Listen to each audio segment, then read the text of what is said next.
All right, guys, we're back. Who was Anne Frank? Roxy's going to help us read today. Okay? Say hi, Roxy. Hi, friends. Okay, here she goes. Okay, Rox, you got to read. Chapter 6, Kitty. The day Anne turned... Roxy, you need to read. The day Anne turned 13 in June of 1942, one important person was not there. Look, it was her birthday. Look, right up there. She was 13, right up here. Roxy says, 13.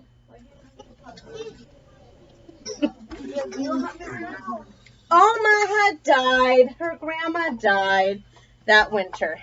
Anne said that her birthday didn't mean much without her granny. But in the Frank family, there was always a lovely birthday party. This year, Anne invited boys and girls.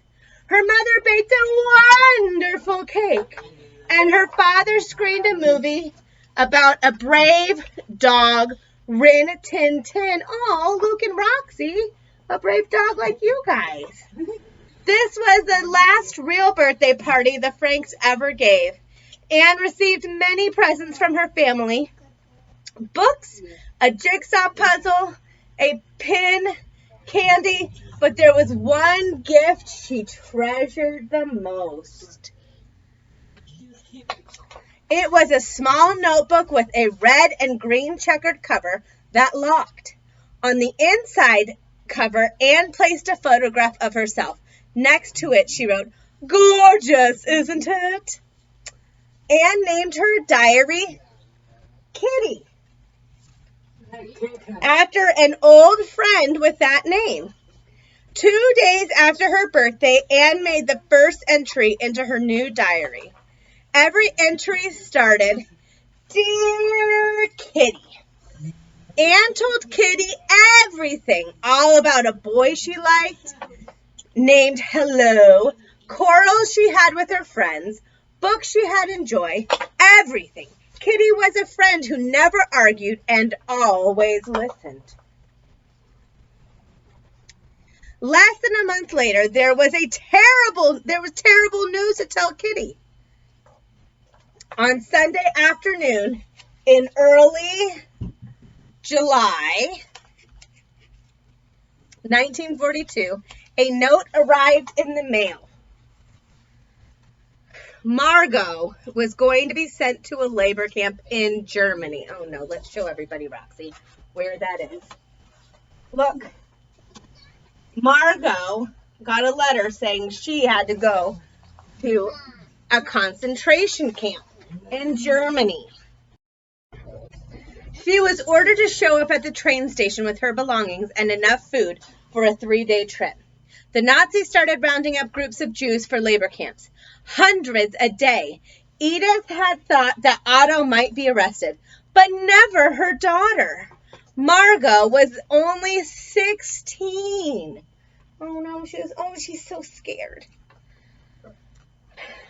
The Germans had promised not to split up families. No matter what, Otto and Edith were not letting their daughter be taken away. The only answer was to do what many other Jews were doing. The whole family had to disappear. I know, it's getting exciting, Roxy. As soon as possible. The next morning, at the very latest. What Anne and her sister didn't know was that their father had already found a hideout.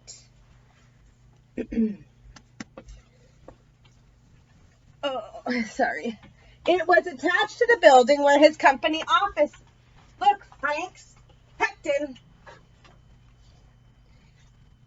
There was a secret stairway leading up to a group of rooms.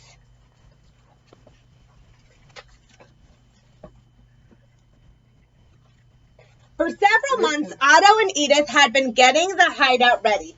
Every night they moved in pieces of furniture. Look, at night. Furniture and belongings. dishes, silverware, and bedding. They were careful to bring just a few things at a time. A bathroom with a toilet was built. There was also a stove and hideout. What the Franks were doing was not unusual. In 1942 and 1943, here you go, right here.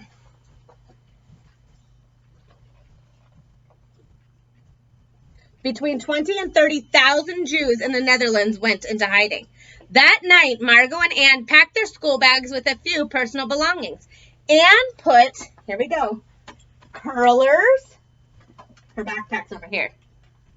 Curlers, a comb, books, and letters. Hankies. The girls were told that they did not know where they were going. Anne could not say goodbye to any of her friends.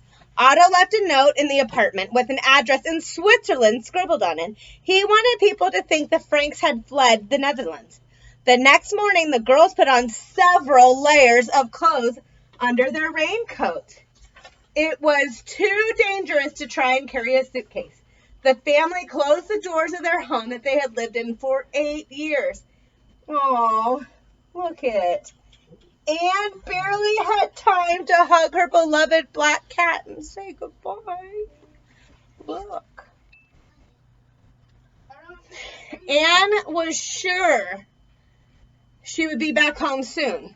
She knew the neighbors would take care for little Morgie. Still, her eyes welled with tears. There was one thing Anne made sure to keep with her. It was in her school bag, her plaid cloth-covered diary. Here is what Anne wore. Are you ready? She wore, Roxy, can help, 2 sweaters, right here. She wore 3 pairs of pants, 3. She wore a dress, you see the dress? On top, she wore a jacket. She wore summer shorts. She wore 2 pairs of socks. You see socks right here? She wore lace-up shoes, a cap, and a scarf.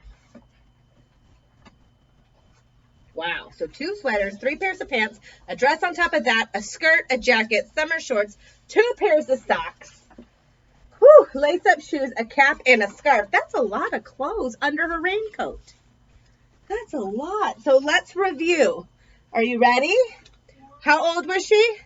13. And she was sad because Her grandma died. her grandma died. It was the last birthday party that the Franks had. And what did she get? A diary. What'd she call it? Kitty. Who got a letter in the mail? Margot, her sister. And what did it say? You need to go to the Family. yeah. And who is this? The Franks Family. And they went into hiding in his factory, his pectin factory. And every night they took over supplies for months, right? In 1942 to 1943, over 30,000 Jews were in hiding in the Netherlands. And what did she take with her? A comb, some curlers, her journal, her diary, and some letters, right? Pencil. And she wore, Roxy, this was your claim to fame.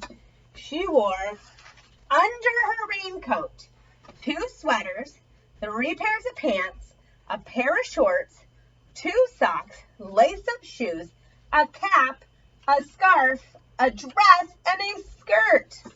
Oh, that is a lot of clothes. Bye, guys.